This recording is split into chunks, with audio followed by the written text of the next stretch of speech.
저는 제 가정을 위해서 기도할 때마다 제일 먼저 기도하는 것은 사랑, 또 성령 충만, 또 화목, 평안, 건강 이런 게 넘치기를 위해서 항상 기도를 합니다.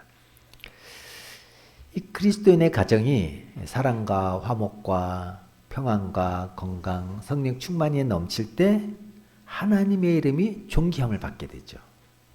또 그 가정을 통해서 하나님 나라가 더욱더 확장될 수 있는 것을 우리가 볼 수가 있습니다. 이제 이번 주부터 이제 가정의 5월달, 가정의 달을 맞이하게 되는데, 가정의 화목에 대해서 한번 살펴보려고 합니다. 화목은 온 가족이 한 마음이 될 때 느끼는 평온, 그런 뜻을 갖고 있죠. 하나님이 이 세상 창조하시고 모든 것이 보시기에 좋으셨지만 유일하게 아담이 혼자 있는 것을 좋지 않게 보셨습니다. 그래서 함께 모여 사는 그런 공동체를 만드셨는데 그것이 가정인 것이죠. 남녀 두 사람의 부부가 중심이 되어서 가족을 이루는 것이 가정입니다. 화목은 이런 가정의 행복을 가늠하는 열쇠가 됩니다. 왜냐하면 가족들의 마음이 뿔뿔이 흩어져서 모래알처럼 되었다면 가정의 행복을 위해서 그 가정은 이미 가정으로서의 기능이 마비된 것과 다름이 없기 때문인 거죠. 정말 가정의 행복을 위해서 화목이 얼마나 중요한지 우리가 많이 강조하지 않아도 다 아는 것이죠. 그래서 오늘 본문 말씀, 잠언 17장 1절 말씀 통해서도 우리에게 귀한 말씀을 전해주고 있죠. 마른 떡 한 조각만 있고도 화목하는 것이 제육이 집에 가득하고도 다투는 것보다 나으니라. 이 마른 떡 한 조각은요, 누룩을 넣지 않은 딱딱한 빵입니다. 그래서 술이나 물에 적신 다음에 먹는 소량의 그 힘량을 의미하는 겁니다. 이 마른 떡 한 조각은 매우 가난한 집을 상징합니다. 반면에 진수성찬이 가득한 것은 부유한 집을 나타내는 거죠. 진수성찬의 이 어원이 의미는 이렇습니다. 이스라엘은 제사로 감사제, 화목제 이걸 하나님께 드릴 때 일부만 태우고 그 나머지는 가족들끼리 나눠 먹는데 여기서 유래된 표현인 겁니다. 잠언 17장 1절 말씀은 상반되는 두 입장의 가정, 가난한 집과 부유한 집이 서로 대조를 이루고 있는 말씀입니다. 경제적 여유가 있는 집이 그렇지 않은 집보다 더 행복한 것은 객관적인 사실이죠. 가정의 행복을 위해서는 재산이 있어야 합니다. 가난이 행복의 조건이 될 수 없고 가난은 우리 어깨에 무거운 짐이 됩니다. 성경에는 여러 형태의 가정이 나옵니다. 그 중에 마른 떡 한 조각만 남아있는 아주 가장 가난한 가정이 있습니다. 바로 구약에 나오는 사르밧에 사는 과부의 가정입니다. 당시 이스라엘에는 3년 동안이나 기근이 계속되고 있었습니다. 사르밧 과부는 가난에 지칠 대로 지친 상태였습니다. 어느 날 엘리야 선지자가 이 작은 마을인 사르밧에 찾아왔습니다. 그때 그 과부의 집에는 한 줌의 밀가루와 몇 방울의 기름만 남아 있었습니다. 그게 전 재산이었어요. 아들과 살고 있는 이 과부는 그것을 아끼기 위해서 얼마나 굶었는지 모릅니다. 아끼고 아끼다가 이제 마지막 식량만 남았습니다. 과부는 아들에게 이제 우리 이것을 마지막으로 구워 먹고 죽는 수밖에 없다. 그렇게 말한 뒤 음식을 만들기 위해서 나뭇가지를 줍고 있는데 그때 엘리야 선지자가 찾아옵니다.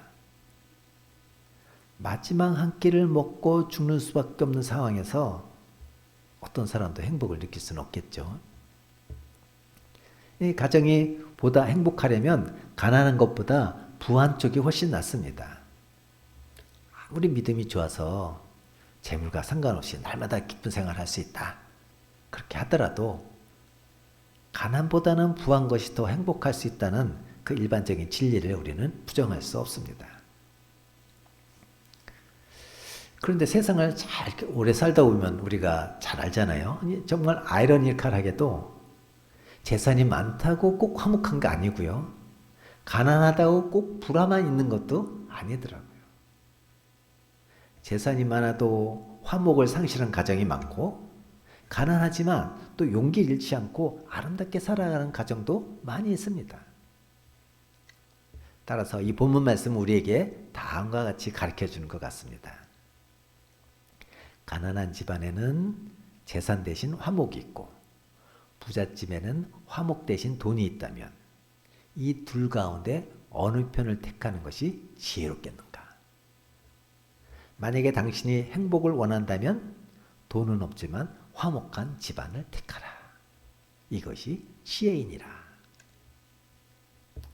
즉 가정의 물질적 환경보다 그 가정에 살고 있는 자들의 화목이 더 중요하다고 말하고 있습니다. 그렇다고 이 말씀을 극단적으로 또 해석하면 곤란합니다. 부잣집은 화목하지 못하고 가난한 집이라야 화목하다고 해석해서는 안 되는 것이죠. 결론적으로 이 30장 1절 말씀을 세 가지로 교훈해서 요약한다면, 첫 번째는 화목은 돈으로 살 수 없는 재산이라는 것. 둘째로는 다른 것을 희생하는 한이 있더라도 화목을 사라는 것.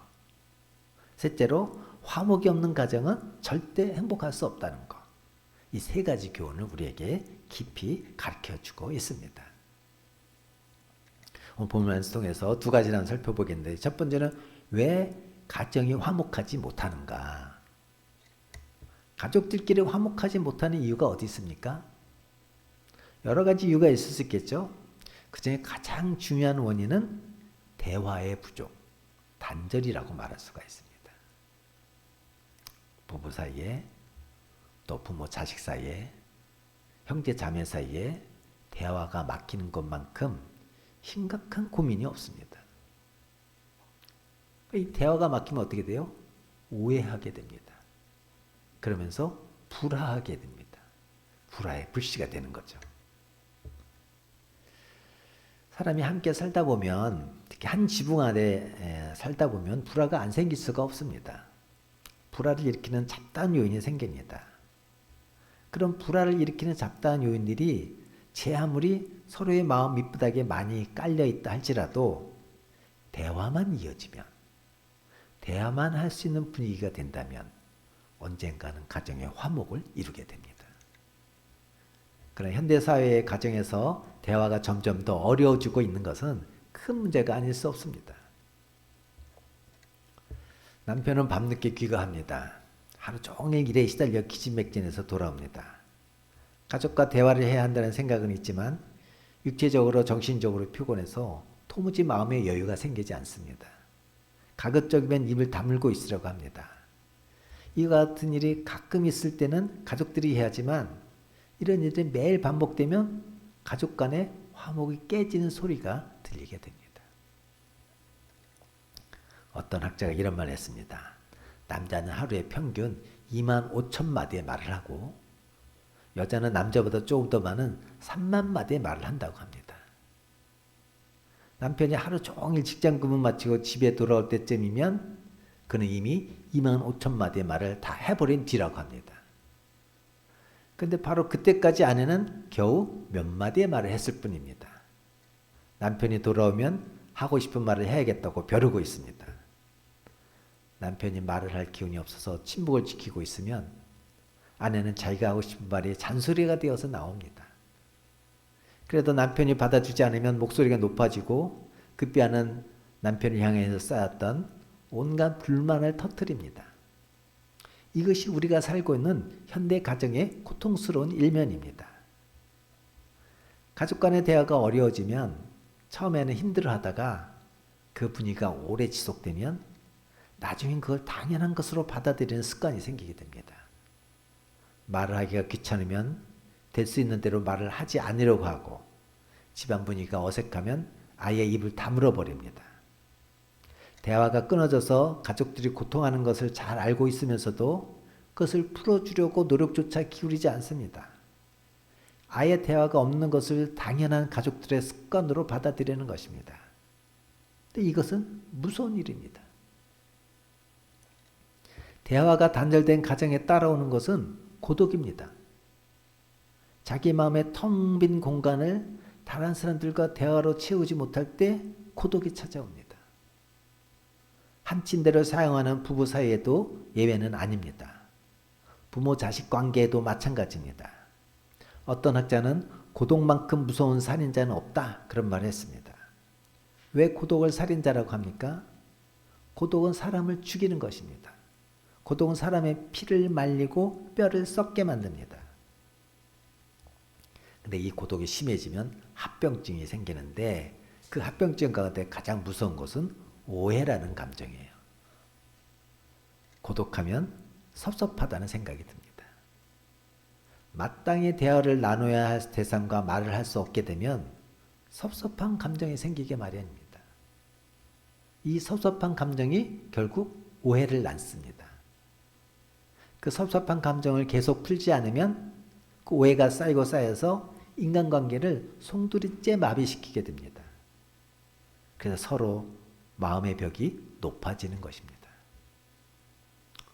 오해를 풀려고 하지 않고 대화를 거부하는 사람은 완악한 사람입니다. 가정에서 자기 자신을 고립시켜 놓고 아내와 남편 사이를 갈라놓고 부모 자식 사이에 담을 쌓고 가족으로서 대화를 해야 할 의무를 다하지 못하는 사람을 우리는 죄 없다고 말할 수 없을 것입니다. 남편의 마음, 아내의 마음, 자녀의 마음, 부모의 마음을 고독하게 만들고 나중에는 뼈를 썩게 하는 것 같은 고통을 주는 사람을 우리는 그리스도인이라고 할 수 없을 것입니다. 그것은 잔인한 행위고 사람을 죽이는 살인 행위입니다. 대화하려고 노력조차 기피하고 가정의 화목을 깨뜨리는 식구가 있다면 그는 그 가정의 불행을 전적으로 책임져야 할 사람입니다. 교도소에 있는 죄수들이 가장 무서워하는 게 독방에 감금당하는 것이잖아요.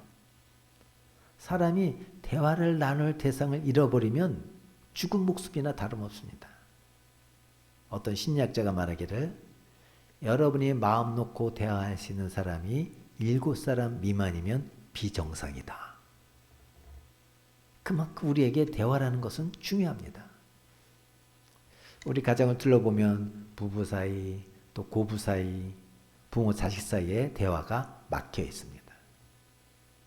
만약 이것을 당연히 생각하는 사람이 있다면 그는 잔인한 사람이 아닐 수 없습니다. 당신의 가정은 말이 통하지 않는 사람들끼리 할 수 없어서 한 집안에서 살아야 하는 비극적인 가정은 아닙니까? 우리가 하나님 앞에 허심탄회하게 대화를 나눌 때 가정의 어떤 문제라도 해결될 수 있을 줄 믿습니다. 두 번째, 그럼 어떻게 대화를 회복할 수 있을까요? 만약 크리스찬 가정에 참된 대화가 없고 사랑의 교류가 없다면 주님께서는 하나님의 일을 하시는데 그 가정을 사용하시지 않을 것입니다. 또 그런 가정이 많이 모인 교회는 하나님의 영광을 위해 재구실을 하지 못할 것입니다. 그럼 어떻게 하면 크리스찬 가정에 다시 대화를 회복할 수 있습니까? 가족들은 참된 대화를 나눠야 합니다. 참된 대화가 뭡니까? 대화란 서로가 말을 주고받는 것만을 말하는 게 아닙니다. 성경에서 강조하고 있는 것은 마음을 주고받는 대화를 말하는 것입니다. 사랑의 표현을 나누는 대화, 깊은 관심을 나타내는 대화, 무거운 짐을 함께 나눠지는 대화를 말합니다. 어떤 경우에는 말을 하지 않아도 한 자리에 앉아 있어 주는 것, 이것도 참된 대화입니다. 가족들끼리 이렇게 멋진 대화를 나누는 행복한 가정을 만들기 위해서는 어떻게 해야 됩니까? 가족의 한 사람으로서 반드시 해야 할 의무가 무엇입니까? 하나님이 가르쳐 주시는 이 문제의 해결책이 무엇인지 한번 살펴보겠습니다. 첫 번째로는 하나님을 찾아가야 합니다. 다시 말해서 기도하라는 말입니다. 진심으로 대화하고 싶고 진정 사랑을 나누고 싶다면 기도부터 해야 합니다. 기도하지 아니하는 사람은 미움이 있는 곳에 사랑을 심지 못합니다. 기도하지 아니하는 사람은 오해가 있는 곳에 용서를 베풀 수가 없습니다. 기도를 통해 우리는 하나님 앞에 능력을 얻습니다. 사랑할 수 있는 능력을 얻게 되고 잘못을 고백할 수 있는 능력을 얻게 되고 다른 사람의 허물을 용서할 수 있는 능력, 이 모든 능력을 기도하는 자리에서 얻을 수가 있습니다. 가정에서 대화를 나눌 때 가장 어려운 사람은 자기 잘못을 전혀 시인할 줄 모르고 동시에 남을 용서할 줄 모르는 사람이에요. 부모가 나이가 들면 자기 주관, 자기 고집이 강해집니다. 저도 그런 걸 느끼게 됩니다. 이런 고집스러운 자기 주관을 가지고 자녀를 원망하는 부모님들 많습니다. 이거 고쳐야 합니다. 부모들은 먼저 자녀를 위해 기도해야 됩니다. 그래서 자녀를 용서할 수 있는 능력을 얻기 바랍니다. 아무리 자식이 잘못했다 할지라도 유순하게 타협할 수 있는 능력을 얻으시기 바랍니다. 그때 비로소 가정의 화목을 이룰 수가 있습니다. 또 자녀들은 부모를 이해해야 됩니다. 부모들은 나이가 많아지면 자제력이 없어집니다. 판단력도 흐려집니다.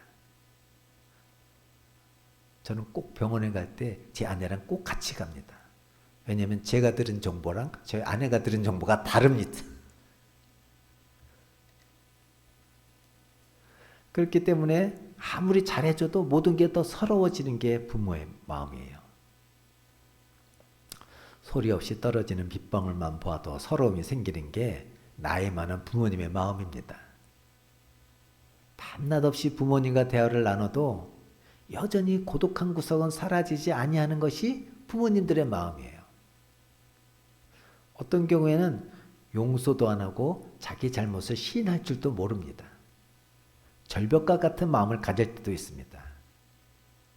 이런 부모님에게 우리가 대화를 통해서 화해하려면 하나님 앞에 먼저 기도해야 합니다. 기도하지 않는다면 그 가정의 화목은 불가능합니다. 부부간에도 마찬가지입니다. 용서하지 않는 부부, 용서할 줄 모르고 자기 죄를 고백할 줄 모르는 부부라면 그 사이에서 대화는 거의 불가능합니다. 기도해야 합니다. 기도를 통해서 부부 사이에 막힌 담을 헐어내야 됩니다. 그럴 때 비로소 가정의 화목은 찾아오는 것입니다. 여러분, 가정을 위해서 기도해야 돼요. 가족 간의 원만한 대화를 위해서 기도해야 합니다. 부부 사이에, 부모 자식 사이에 문제가 도사리고 있지는 않은지 살펴봐야 됩니다. 대화의 빈곤으로 가정이 병들어가는 것을 알면서도 기도하지 아니한다면 그 어머니는 가정을 위하는 어머니가 아니고 그 아버지는 가정의 행복을 위하는 아버지가 아니라고 해도 지나친 말이 아닐 것입니다. 두 번째, 대화가 막힌 가족을 찾아가야 합니다. 예수님은 우리에게 형제를 찾아가라고 말씀하고 계십니다. 형제가 무언가 잘못을 했을 때 오라고 하지 않고 조용히 찾아가라고 권면하시는 것입니다. 만일 우리가 예배를 드리면서 무언가 형제와 화해할 일이 있다고 생각되면 예물 드리는 것 중단하고 먼저 형제를 찾아가서 화해하라고 예수님께서 직접 말씀하시지 않았습니까? 가정에서 가족끼리 대화가 원만하지 못한 까닭으로 고통하는 사람이 하나님 앞에 기도는 하지만 가족과 대화를 하려는 노력을 하지 않는다면 그 사람은 모래 위에 집을 지으려는 사람이나 다름없을 것입니다. 가정에 문제가 있을 때 직접 마음을 털어놓고 대화한다면 해결되지 않을 문제가 없습니다. 서로 가정에 불상사가 생기고 부부 사이에 금가는 어려운 고비가 닥치더라도 진정한 사랑의 대화를 나누려고 하는 노력이 있을 때 어떤 불행도 그 가정에 뿌리를 내릴 수가 없습니다. 사랑의 대화는 가난을 이기게 만듭니다. 사랑의 대화가 있는 곳에는 고난을 극복할 수 있는 능력이 생깁니다. 사랑의 대화가 있는 곳에는 마음의 병을 치료해주는 역사가 일어납니다. 잠언 16장 24절 말씀을 같이 한번 볼까요? 시작. 선한 말은 꿀송이 같아서 마음에 달고 뼈에 양약이 되느니라. 선한 말은 어떤 내용을 담고 있는 말입니까? 형제의 아픔을 치료해 주기 위해서 자기의 잘못을 형제에게 고백하며 대하기를 원하는 말이 선한 말이에요. 남을 용서하며 사랑으로 덮어주기 위해서 눈물로 대화를 나누는 그 말이 선한 말이에요.